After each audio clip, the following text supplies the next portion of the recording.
एक दिन राजा के दरबार में एक व्यक्ति आया जिसके पास दो गायें थीं। वह व्यक्ति राजा के सामने पहुंचा और बोला, महाराज, आपके राज्य में इतने विद्वान पुरुष हैं, आपके मंत्रिमंडल में इतने बुद्धिमान लोग हैं। मैं एक साधारण सा प्रश्न पूछना चाहता हूं। क्या आप मुझे यह बता सकते हैं कि इन दो गायों में मां कौन है और बेटी कौन? राजा ने दोनों गायों का ध्यानपूर्वक निरीक्षण किया। उसने देखा कि दोनों गायें बिल्कुल एक जैसी थीं।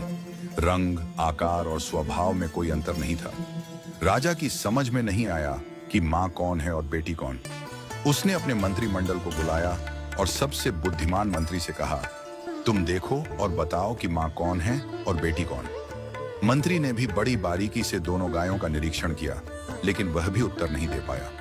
धीरे धीरे मंत्रिमंडल के सभी सदस्यों ने कोशिश की, लेकिन कोई भी इस साधारण प्रश्न का उत्तर नहीं दे पाया।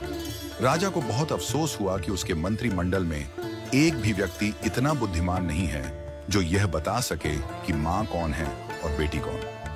जब सबसे बुद्धिमान मंत्री अपने घर पहुंचा तो वह बहुत चिंतित था। उसकी पत्नी ने पूछा, आज आप इतने परेशान क्यों हैं? क्या हुआ? मंत्री ने कहा, आज राज्यसभा में एक व्यक्ति दो गायें लेकर आया था और पूछा कि इनमें मां कौन है और बेटी कौन। हम सबने देखा, लेकिन दोनों गायें एक जैसी दिखाई दी। कोई भी यह साधारण सा उत्तर नहीं दे पाया। मंत्री की पत्नी मुस्कुराई और बोली, कल मुझे भी राज्यसभा में ले चलिए, मैं इस प्रश्न का उत्तर देने की कोशिश करूंगी। अगले दिन जब राज्यसभा पुनः लगी, मंत्री ने राजा से अपनी पत्नी को सभा में लाने की अनुमति मांगी।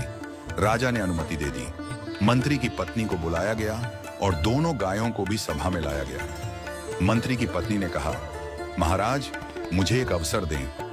उसने दोनों गायों के सामने घास के एक एक टोकरे रखवाए।